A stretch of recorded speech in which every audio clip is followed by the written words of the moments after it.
UT Jammu Kashmir में corona महामारी ने पिछले 24 घंटों में रिकॉर्ड 25 लोगों की जान ले ली है। पिछले 24 घंटों में कोरोना से मरने वालों का जम्मू कश्मीर में अब तक का सबसे ज्यादा आंकड़ा है। कोरोना के मामले यूटी जम्मू कश्मीर में रोजाना 2000 से अधिक आ रहे हैं। पिछले 24 घंटे में प्रदेश में 2135 नए मामले सामने आए हैं। उपराज्यपाल मनोज सिन्हा ने डॉक्टरों और धार्मिक नेताओं से अपील की है कि वो लोगों को कोविड नियमों का पालन करने के लिए प्रेरित करें, ताकि प्रदेश में कोरोना संक्रमण की रफ्तार पर काबू पाया जा सके।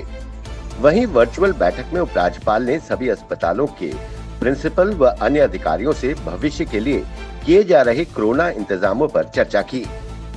उन्होंने डॉक्टरों, पैरामेडिकल स्टाफ, कोरोना के फ्रंटलाइन स्वास्थ्य कर्मियों का आभार प्रकट किया, जो दिन रात कोविड मरीजों की देखभाल कर रही है। कोरोना के बढ़ते मरीजों को देखते हुए श्रीनगर जिला प्रशासन ने कमर कस ली है। प्रशासन अलग अलग जगहों पर कोविड केयर सेंटर स्थापित कर रहा है। इसी क्रम में श्रीनगर के इंडोर स्टेडियम में 120 बेड लगाए जा रहे हैं। प्रशासन द्वारा कोई कसर नहीं छोड़ी जा रही है। प्रदेश में कोरोना का कहर दिन ब दिन बढ़ता जा रहा है। यूटी प्रशासन दिन रात इसकी रोकथाम और संक्रमण की रफ्तार पर काबू पाने का प्रयत्न कर रही है। वहीं बीते दिन सैनिक कॉलोनी के सेक्टर ई में करीब 800 मकानों और छन्नी हिम्मत के कई मोहल्लों को माइक्रो कंटेनमेंट जोन घोषित कर दिया गया है। माइक्रो कंटेनमेंट जोन इलाकों में किसी को अंदर और बाहर जाने की इजाजत नहीं है। कोरोना वायरस की बेकाबू होती रफ्तार को देखते हुए केंद्र सरकार ने कहा है कि अब वक्त आ गया है कि लोग घर में भी मास्क पहने। नीति आयोग के सदस्य, स्वास्थ्य व कोविड-19 टास्क फोर्स के अध्यक्ष डॉक्टर वीके पॉल ने कहा, ये भी ध्यान रखें कि मेहमानों को घर पर ना बुलाएं। वहीं उन्होंने कहा कि मौजूदा हालात को देखकर डर न फैलाएं। बेवजह घबराहट से फायदे की बजाय नुकसान ज्यादा होता है। अस्पतालों पर सिर्फ डॉक्टर की सलाह पर भर्ती हों।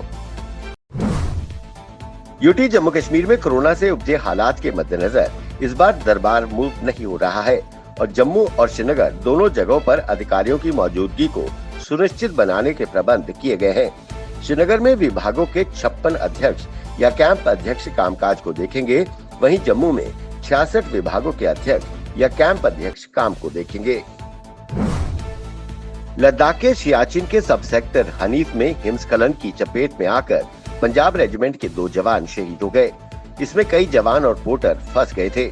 वहीं पंजाब के मुख्यमंत्री कैप्टन अमरिंदर सिंह ने शहीद जवानों के परिजनों को 50-50 लाख रुपए की आर्थिक सहायता और परिवार के एक सदस्य को सरकारी नौकरी देने का ऐलान किया है।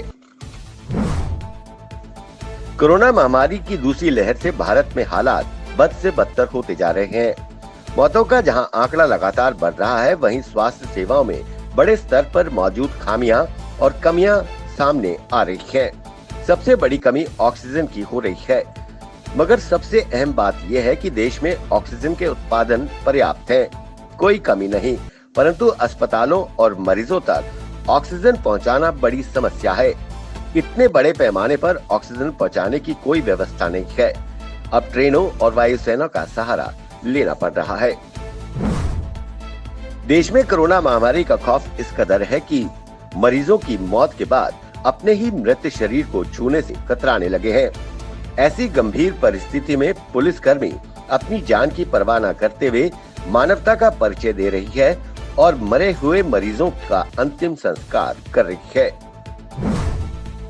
कोरोना के कारण देश में जिस तरह से जीवन अस्त व्यस्त हुआ है, उसका आकलन कर पाना मुश्किल है और इस महामारी से कितना नुकसान हुआ है और ये संकट कब तक चलेगा। वहीं प्रधानमंत्री नरेंद्र मोदी और अमेरिकी राष्ट्रपति जो बाइडेन के बीच बीती रात 10 बजे फोन पर बातचीत हुई। दोनों के बीच भारत और अमेरिका में उत्पन्न कोरोना संकट को लेकर बात हुई। वहीं एक वरिष्ठ अमेरिकी अधिकारी ने कहा कि हम सीरम इंस्टीट्यूट को कोविड शील्ड के उत्पादन के लिए कच्चा माल उपलब्ध करवाएंगे। केंद्र सरकार ने सभी राज्यों और केंद्र शासित प्रदेश से कोरोना संक्रमण की चेन तोड़ने के लिए जिला और क्षेत्रवार में सख्त माइक्रो कंटेनमेंट जोन स्थापित करने के निर्देश दिए। केंद्रीय गृह सचिव अजय भल्ला ने जिले के अधिकारियों को प्रतिबंध लागू करने की रणनीति के बीच संवेदनशील होना जरूरी बताया, ताकि प्रभावी रूप से इसे लागू किया जा सके।